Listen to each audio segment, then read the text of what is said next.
BJP രാഷ്ട്രീയ നിയമനം നടത്തി ചെയർമാനായി എൻ ഹരിയെ നിയമിച്ചെങ്കിലും ബോർഡ് യോഗം ചേർന്ന് മുന്നോട്ട് പോകാൻ ബോർഡിന് ഇനിയും കഴിയില്ല. 1/3 ക്വാറം പൂർത്തിയാക്കാനുള്ള അംഗങ്ങൾ ബോർഡിൽ ഇല്ല എന്നതാണ് പ്രതിസന്ധി. 29 അംഗ ബോർഡിൽ ബാക്കിയുള്ളത് ഉദ്യോഗസ്ഥ നോമിനികൾ മാത്രമാണ്.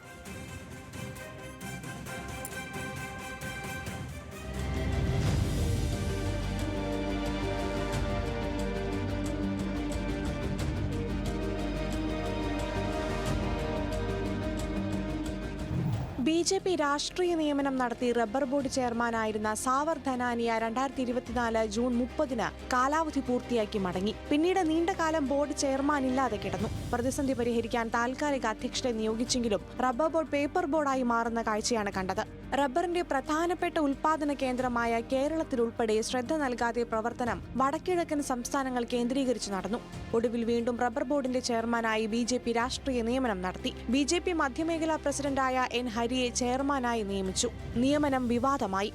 എന്നാൽ നിയമനത്തിനു ശേഷവും റബ്ബർ ബോർഡിൽ തീരുമാനങ്ങൾ എടുക്കുന്നതിൽ പ്രതിസന്ധി തുടരുകയാണ്. നയപരമായ തീരുമാനങ്ങളെടുത്ത് കേന്ദ്ര സർക്കാരിനെ അറിയിക്കാൻ ചെയർമാന് ഇനിയും കഴിയില്ല.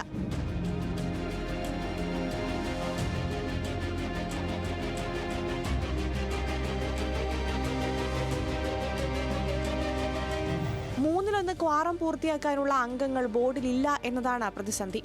29 അംഗ ബോർഡിൽ ബാക്കിയുള്ളത് ഉദ്യോഗസ്ഥ നോമിനികളായ 6 പേർ മാത്രം. ബാക്കിയുള്ളവരുടെ കാലാവധി പല കാലങ്ങളായി അവസാനിച്ചു. അംഗങ്ങളെ നിയമിച്ചാൽ മാത്രമാണ് റബ്ബർ ബോർഡിന് റബ്ബർ ബോർഡായി പ്രവർത്തിക്കാൻ കഴിയൂ. ചെയർമാനെ മാത്രം നിയോഗിച്ചിട്ട് എന്തു പ്രസക്തി എന്ന ചോദ്യവും ഉയരുന്നു.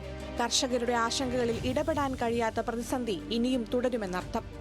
ന്യൂസ് മലയാളം, കോട്ടയം.